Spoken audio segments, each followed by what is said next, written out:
Hi, I'm Rachel Lancaster, and this is the Magnificent Midlife Podcast. This is where we celebrate women in midlife and beyond. We challenge the status quo and bash those negative stereotypes about being an older woman. We're not over the hill at 40, 50, 60. We're just getting started, and the world needs us now more than ever.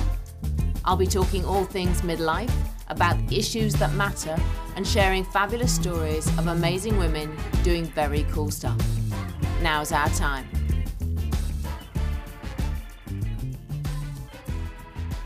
My guest today is Breeda Bermingham, and she is a social entrepreneur. She's founder of the Midlife Women Rock Project and has just published a wonderful book, Midlife Women Rock, a Menopause Story for a New Generation. She's a former midwife and nurse, so she knows a lot about women's health. She also went back to full-time education at 49 and completed a psychology degree and a master's in sociology. Wow! This is a tour de force. Welcome, Breeda. Hello, Rachel. Lovely to be here. It's so good to finally meet you and connect because I feel you are my kindred spirit in Ireland. We have a very similar agenda and passion and wishes for menopause. So I'd like to start by asking why you felt a need to write this book. Wow, why I felt a need to write it. Well, I'm going to go back a few years, Rachel, back to when I was studying psychology. And honestly, I never envisaged I'd end up in this the menopause space that I'm in at the moment. So it was in 2018 that I came upon Midlife Women. I decided to review the research around midlife women for my final year project in psychology, and there's a massive dearth in the research. But in particular, I was fascinated with the literature around menopause. And having worked with women all my life, as I was perusing the studies and the research, something just didn't resonate with me.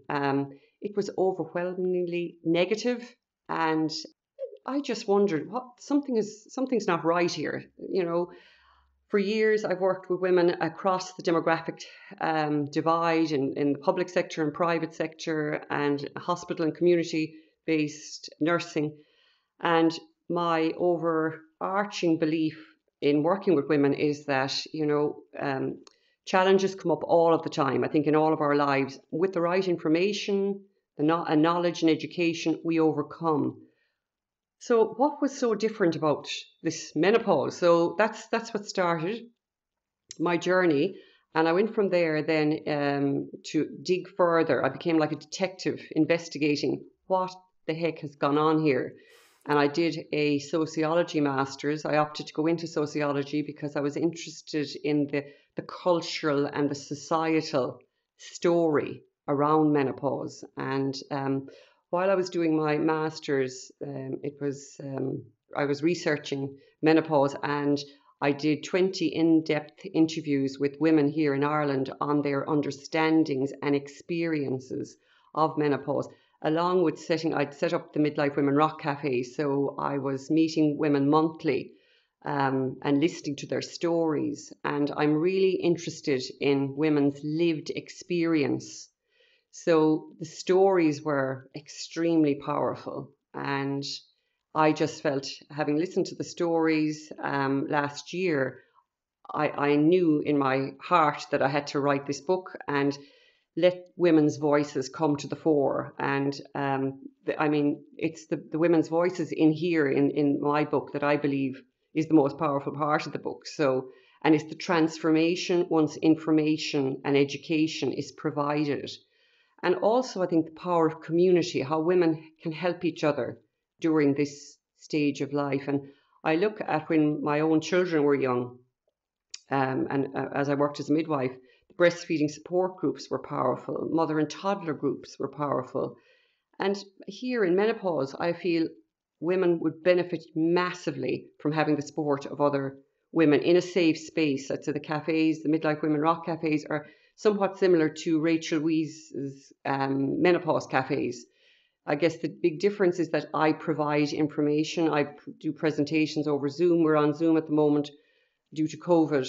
And I also invite in guest speakers. So that's just the difference between Rachel and myself. But the ethos is the same. It's about trying to get women to support and help one another through this transition. And it is just a transition. That's what I'm a firm believer in. So that's why I wrote the book. And it was a 9-month gestation. It's like my fifth child. I have 4 children. And it was only recently I discovered that this is 9 months. I started in February, and I honestly would not have completed it, Rachel, had we not been in lockdown. We were in a very stringent lockdown here, January, February, March into April. And that's what helped me to sit down, focus, and start writing my story. And I'm very proud of it, I must say. So it's my COVID legacy. That's the way I look at it. You should be very proud of it. It's a fantastic book. I recommend everybody go and buy it and read it. Because there's so much in it, and it is such a refreshing take on menopause, because you and I, we both get a bit frustrated, don't we, with the sort of doom and gloom that it's something terrible to be endured, whereas actually there are so many positives about menopause. Obviously it can be difficult, and there are things that we need to sort out and deal with and cope with, but it is also something really positive, isn't it? Yes, and I have discovered, Rachel, again over the last few years, and the story is still evolving. I feel we do not have all the puzzle pieces, because I've now come to realize menopause is this massive puzzle, and there are lots of different pieces in the puzzle. And we've landed in the negative story because we've had no preparation, no education, no widely available, accessible in information out there, and support. And this has happened because women have been silent. We've remained silent. And Mary Beard talks about mute women, silence, shame, and menopause, being bedfellows. And I love the work of Brené Brown. And I use the work of Brené Brown from my psychology days in looking at what has happened to us as menopausal women. And it's societal and cultural. This is such a big, the story is around the silencing of us at this stage in life. And it's intergenerational, and it will continue unless we decide, our generation of women decide, this story can change. And I believe completely that it can be changed from the crisis, loss, degeneration. Like, we look at statistics. I love data. I love looking at the science. I love looking at statistics. And we look at 80% of women will have some form of symptoms as they're moving through the menopausal transition. 20% apparently report that they feel nothing, that they just get on with it, and that's great. And then there's that 20 to 25% of women that need the extra help. And I firmly believe that for that 20 to 25% to really be helped, the remainder of us need to speak up and start talking about menopause. Because, Rachel, I look at menopause like as the reversal of puberty. If we look at life stages and transitions in women's lives, we look at puberty, and if we see what's happening to our teenagers, anyone that has teenagers or knows teenagers, they're moody, they have skin changes, they need a lot of space, they go to their room, they bang the doors, they're angry, they're irritable. That's us, as we're moving through the menopause. We have these symptoms, they're all very normal. And what I've discovered, again, is this validation piece around women realizing, it is normal to be irritable and to be feeling angry. I do a lot on anger, because I felt an awful lot of it myself as I was moving through perimenopause.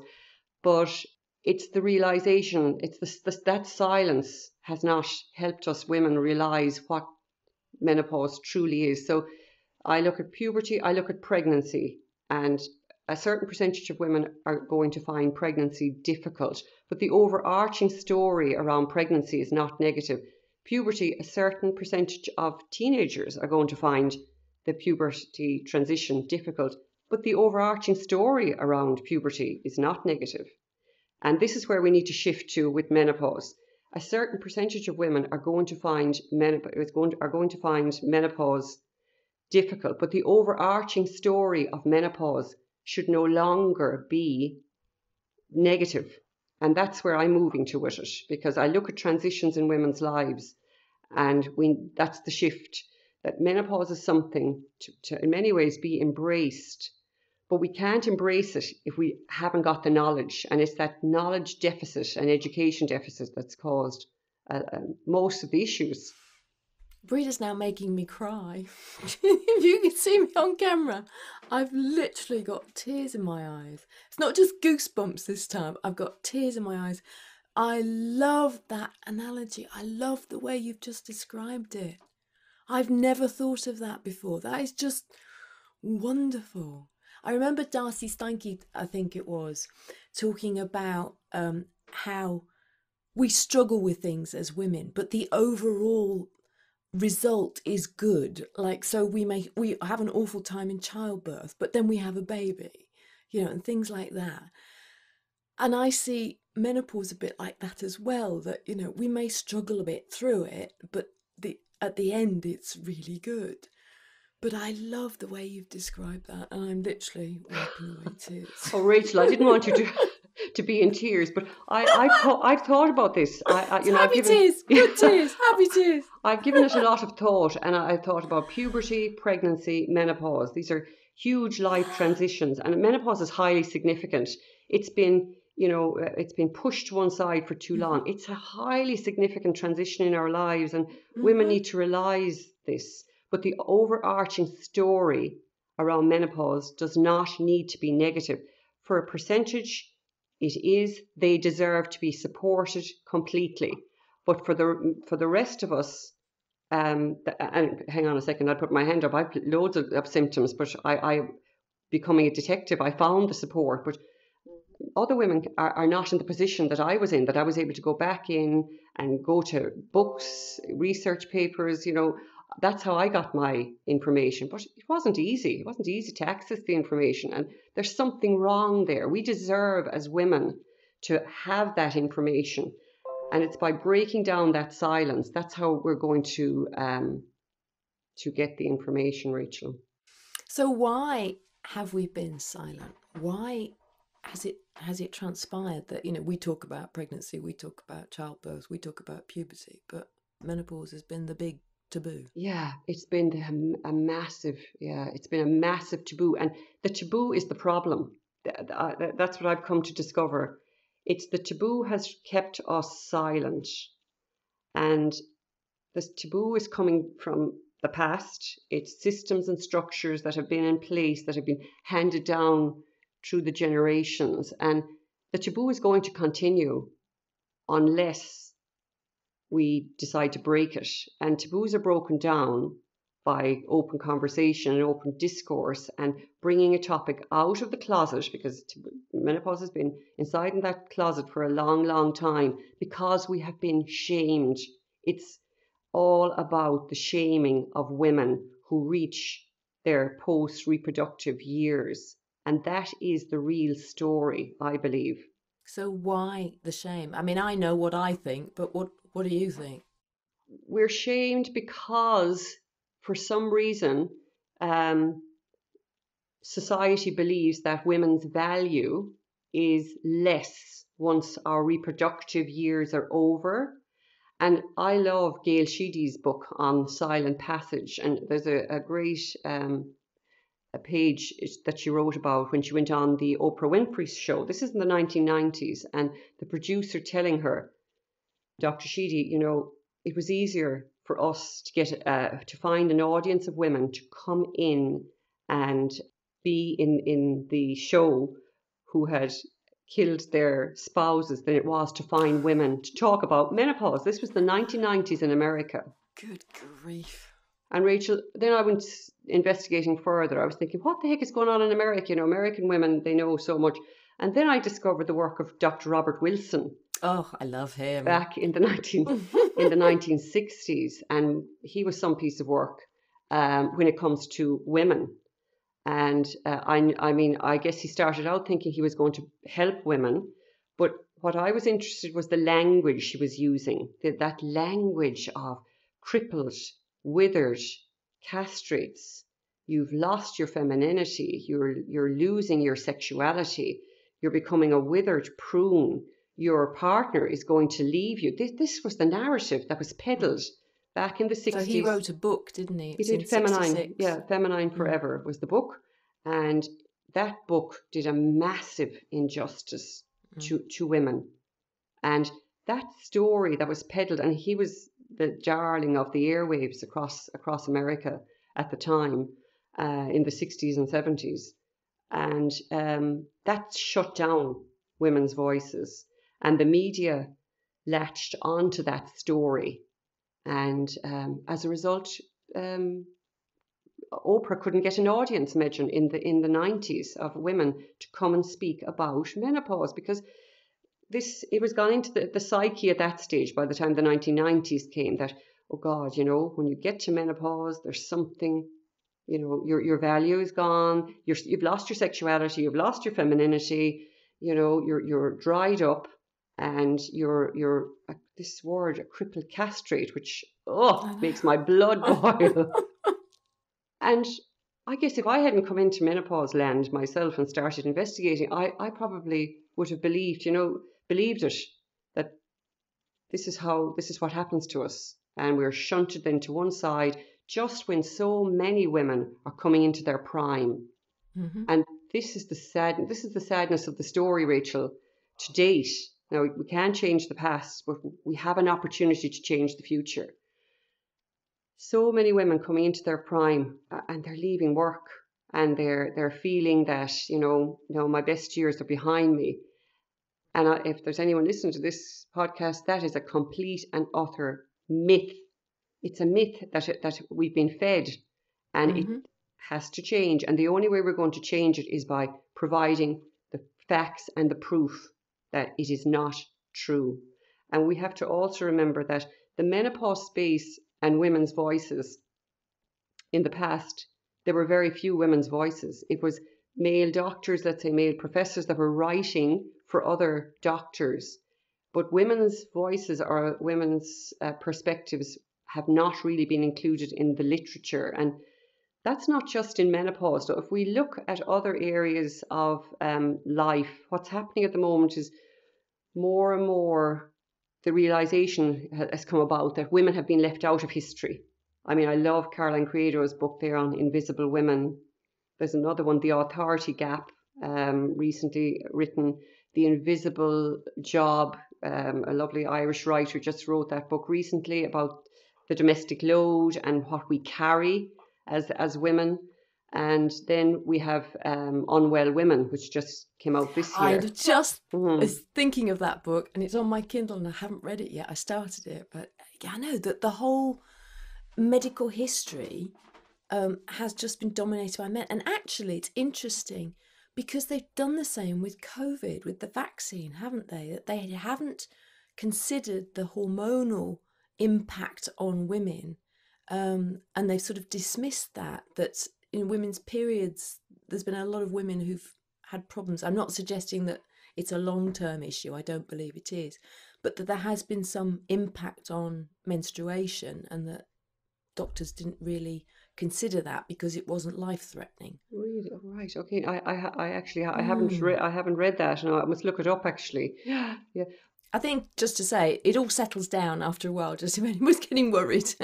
It's just, I think, a 1 month thing, but there has been evidence of that. Okay. And when we look at, let's say, menstruation and menstruality, and it's wonderful to see so much more, in the public domain again about menstruality, because it's that same shame. It's the shaming of the woman's body, and that's, it moves along as we get older. I've discovered, and I'm going to look further into the shaming. Why are we shamed? And we will continue to be shamed unless we put our hand up and say, stop shaming us. That there's actually an awful lot to us when we get to midlife, and we have so much to offer in society. And it's a structural, it's a cultural and structural story. And I don't know if there's anyone to blame, and I don't like using the word blame anyway, but we just need, I think, as a collective of women, to change the story for ourselves and for those that are coming behind us. I think it's so important. And the more and more voices coming into the space, I think, Rachel, that, you know, and you with your podcast is wonderful. And this is how we bring about societal change. It's one voice at a time, and that's how it happens. And it's slow, you know. It's not going to happen overnight, but there's a huge momentum for change, I believe, out there amongst midlife women at the moment. One of the things I am interested in and have written about is that the experience of women in other cultures is so different, whether that be faraway cultures or even quite nearby cultures. So I don't know whether this works for Ireland, but I've discovered that in Protestant countries, there is more ageism. And because ageism is so closely linked to sexism, there is more ageism against women. So I see women really suffering the most in America, the UK, Australia, South Africa, and that those places, sort of based on Anglo-Saxon culture, suffer the most. And that is where women have the least status as they get older. Whereas in Catholic countries, women they still have more status as they get older. So in France, in Greece, in Spain, women don't suffer the same kind of discrimination as they get older as they do here in the UK, for example.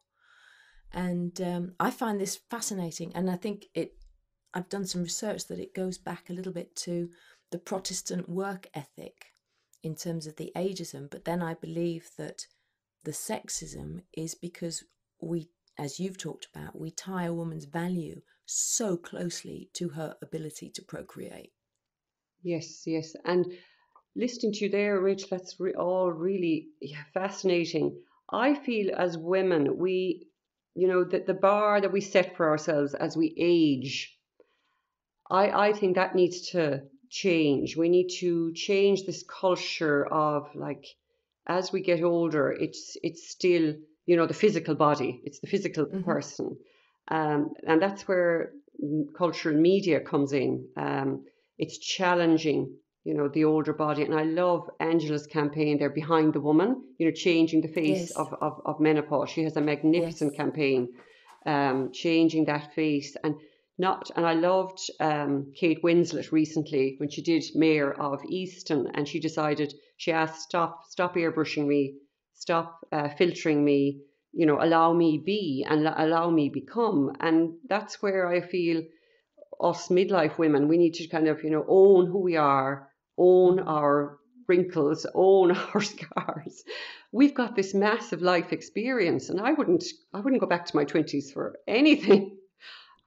Because we're coming, and this is part of the menopause journey, it's coming into who we truly and really are. And it's the courage that comes with us moving consciously through that transition. And yes, when we're in perimenopause, and I was one of these women, our confidence drops, completely.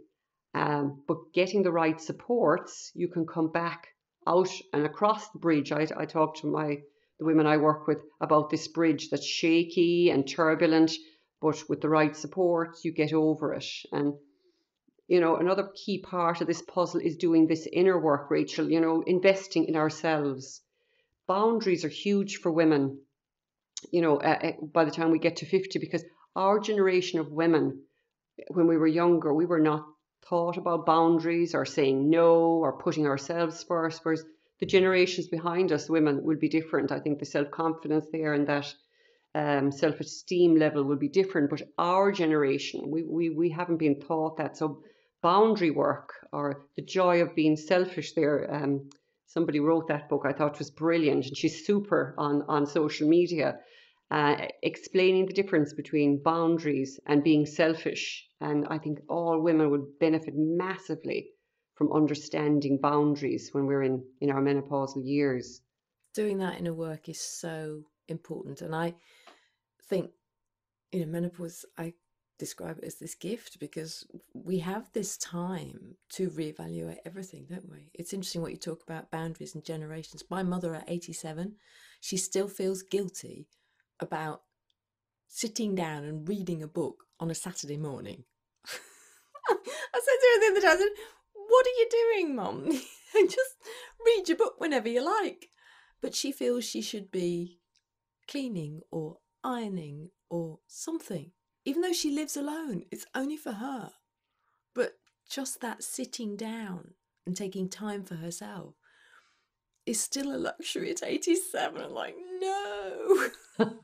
And that self-care piece is so important when we are in the depths of symptoms. It's so important, and that guilt piece that a lot of women have, or I think it's also this realization that, my 20s, 30s, early 40s, I was superwoman. I could do everything, and suddenly I'm asking myself, what's after happening to me?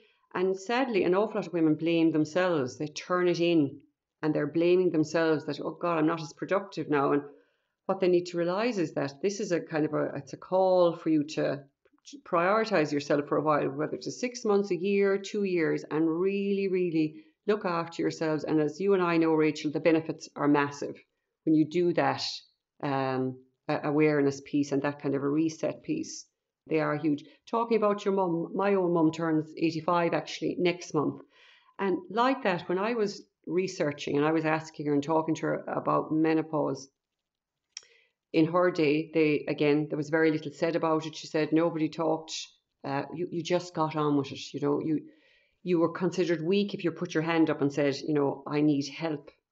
And I was looking at my mum in her 70s and in her early 80s, and I was thinking, she still has so much value and she's so much to give in society. And Mum was saying to me, let's say, my dad was a farmer and Mum was a stay-at-home mother. And so when we all left, there were 6 of us. She would have been a magnificent parenting instructor or a parent craft teacher. But she said, in your 60s, nobody went back out to work.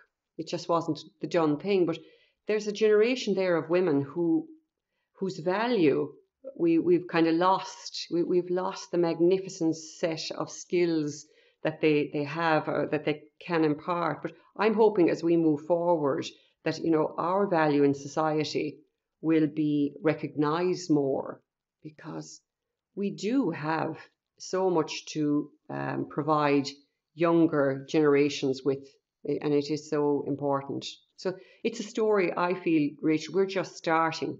We're starting. It's exciting, isn't Yes, it? Yeah. We like changing the world, don't we, Breeda? But you need a team. You need, as I said at the end of my book, I was reading Melinda Gates, and she also refers to this: women in isolation, they can't do anything. And what's happened in menopause is the silence has kept us isolated, but the silence is being broken. So, watch out. Women are rising and they're coming into the space, and let's see what's going to happen as a result. So it is very exciting, yes. Before we hit record, you were telling me about a conference that you'd come to in London, and the fact that you turned up alone and that everybody there was alone. Tell me about that. Yes, that was Meg Matthews' conference back in 2019, Rachel. And I think when the history books will be written, that's going to go down as quite a marker event that Meg courageously organised, because on that day there were 300 of us in the room, and Meg mentioned that over 70% of us had come on our own to that conference, which Dr. Louise Newson was the medical lead actually on the day there, and she was saying that she'd been to many medical conferences, but this conference that Meg had organised was somewhat very different. It was looking at a woman holistically. It took a holistic approach to a woman who was moving through her menopausal years, and medicalization is one part of that puzzle. It's just one part of it. There's so many other parts to us: our mindsets, our belief systems, our our lifestyle, food changes. There's so much we can do as we're moving through the menopause to help ourselves. So I talk about this toolkit and having that toolkit. But when I attended the conference and I look back now, I mean, wow, so much has happened in the UK around the menopause space since Meg Matthews organised that conference. And it's more and more, I think, of those types of conferences that we need. I remember Petra Coveney, the menopause yoga instructor, was also there on that day, and it's the collaboration of the voices that was very powerful on that day. And we also had touched on the silence. We back then we didn't understand. I didn't understand about the silence or where it had come from, but doing my own work and my own research, it's the shame. We've been shamed into silence. That's why we've been shamed culturally to stay quiet and, say, get on with it. And that's fine for the percentage of women that can get on with it. But we're doing a massive disservice to those women that truly need the medical help, let's say, as we're moving through this phase. The rest of us need to speak up. And the more of us that are doing it, the better. But not only in the UK, in Ireland, when I was researching as well for the book, I discovered women over the last few years, they were travelling like 3 and 4 hours to go and hear somebody speak on menopause. This is how they were negotiating, Rachel, the silence. And they were travelling on their own. They weren't going in groups of women to say, hey, let's go together and let's find out what this is about. They were going on their own, travelling from Dublin or from to Cork, Galway to Donegal. It was amazing listening to the stories that what women do to negotiate this silence. And it's that silence piece is the real enemy to us women. But if we can break down the silence, bring menopause out, we can change the story around this time in life, which is only going to benefit us.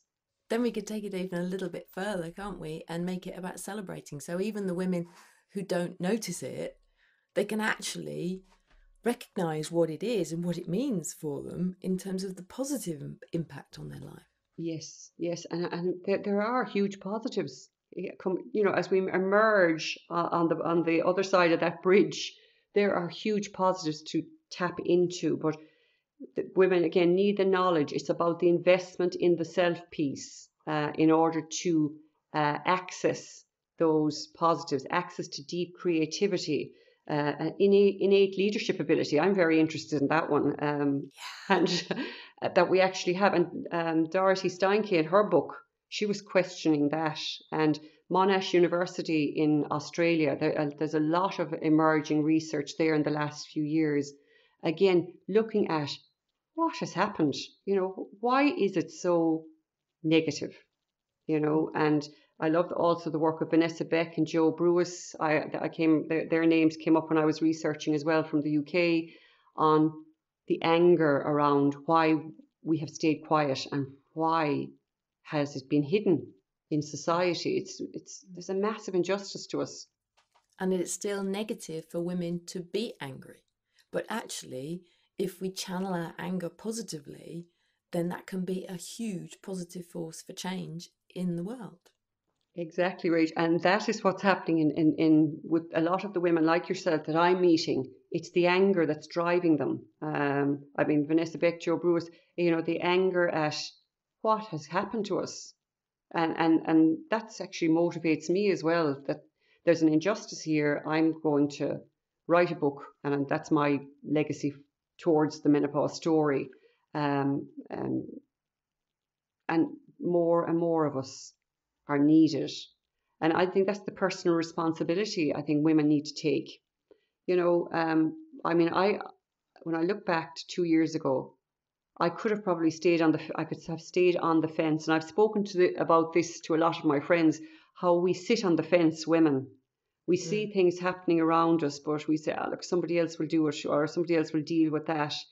And women need to realize we have such abilities to actually bring about change, finding the right structures and systems to help us bring that change about, and become involved. And that's why I love the menopause space. Is there are so many other women there. We're all supporting each other here in this space, and it's all about rising women up and trying to benefit other women and bring them with us. I think that's what we all stand for. And that's why we're here. And let's keep going. That's what I say. Well, menopause has been a catalyst for amazing change in your life, hasn't it? But I'd love to ask you, what was it like going back to full-time education at 49? How did you cope with that? And how did you adapt? And what did it feel like? Rachel, it was, I suppose, one of the scariest things I've done in my life. I did it because, having read Feel the Fear and Do It Anyway. That was and my friends laugh at me so much when I tell them the story. I read that book, I remember the end of 2014, and there were action steps in the book. And I'd often read self-help books over the years, but this was one of the first times I actually followed and I actually did the action steps. And I found the confidence to sign up for the psychology degree. And I remember at the time thinking, look, if I don't get it, it's not the end of the world. And I got a place. But then when I got the place, I had these awful jitters. Oh no, I don't think I can, it's that imposter syndrome. I don't think I could do it.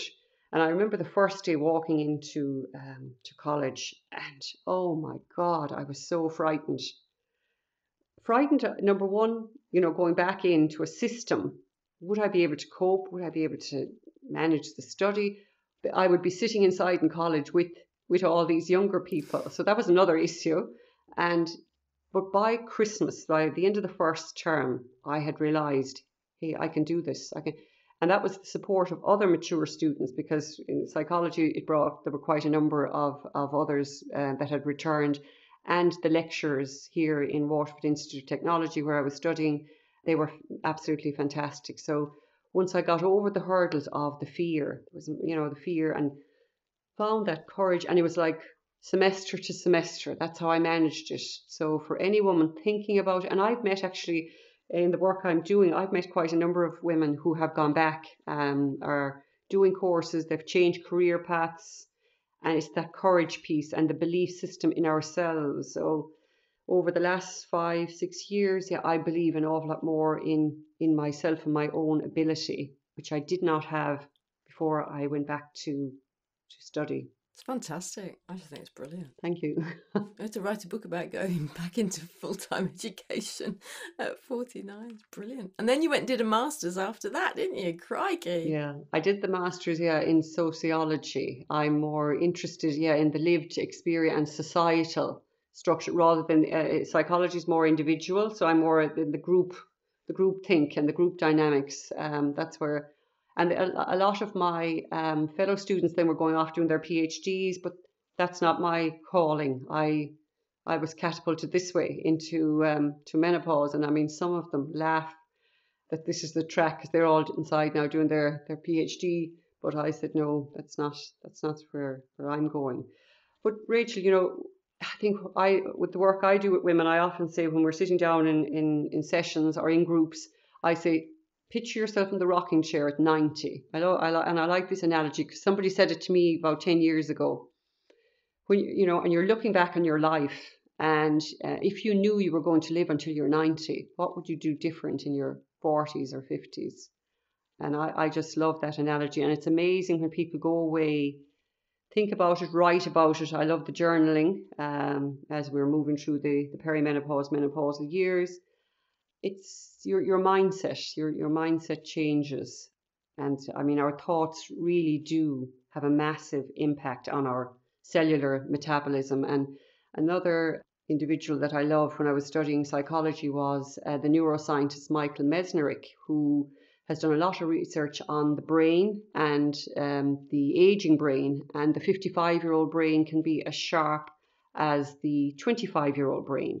Now, when I heard that, I immediately thought, hey, I need to hear more about this. What's he talking about? Because I always believed that our brain cells were actually dying as we got older. And that's another complete myth. Another myth? Yeah, another myth. We actually, we can be sharper in our 50s as we were in our 20s. And it's that having that growth mindset, having that curiosity. I'm still interested, or I want to find out. And I've always been curious about things, and I could spend hours in a library. I'm naturally introverted, so You're my twin. But yeah, it's these myths that are out there that need to be exposed and challenged, and to make the world a better place for us as women as we age. And who benefits? Everybody benefits. Relationships, families, greater society. This is why I think that's why I keep doing what I'm doing. The whole of society is going to benefit from us, and there needs to be more women, I believe, in their 50s and 60s sitting around decision-making tables, and in particular mothers, Rachel, I look back at my own life. I mean, we juggle as mothers. We're juggling parenthood, we're juggling relationships, we're juggling jobs, we're juggling managing homes, we're CEOs, as mothers. And when our children leave, there's an opportunity there for many, many women, if they decide to use all the skills that they have garnered together and put it into something else. Because that's where I've discovered now, having come out on the post-menopausal side, I suppose I always had a lot of energy. It dipped for a number of years when I was in perimenopause, because I was landed into it. I didn't know I was perimenopausal at all. Never heard the word perimenopause before 2018. Was in absolute shock when I saw 34 plus different symptoms, psychological, emotional and physical. And that really angered me, that I did not know this, and other women deserve to know this, And you were working in women's health. I know. But I have many friends, who are in the medical profession. They did not know that all these symptoms existed, So I know in the book you talk about the importance of sleep. And I'd just like to touch on that, because I do think it's something that A, we struggle with, but B, we perhaps discount, that we don't actually realise just how important it is. Yeah, I started actually with sleep. I was thinking, what is the factor that is most important? And the one that comes up a lot when I'm doing work in groups, women believe that, when you're coming into midlife, your sleep patterns change. And there's this belief system that, oh yeah, we're going to have to live with that for the rest of our lives. And that's a massive myth. Completely. This is that story has to be challenged.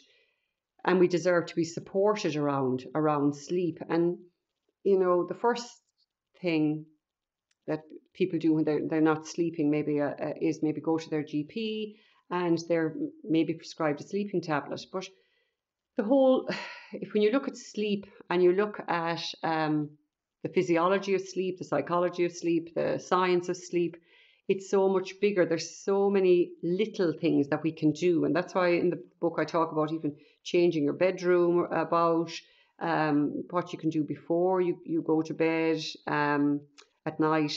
But sleep for me is the number one. If you can sleep, and that's where the hot flushes and the flashes keep people, it disrupts people's sleep, women's sleep. And a lot of women then find it very hard if they're suffering with night sweats for a year or two.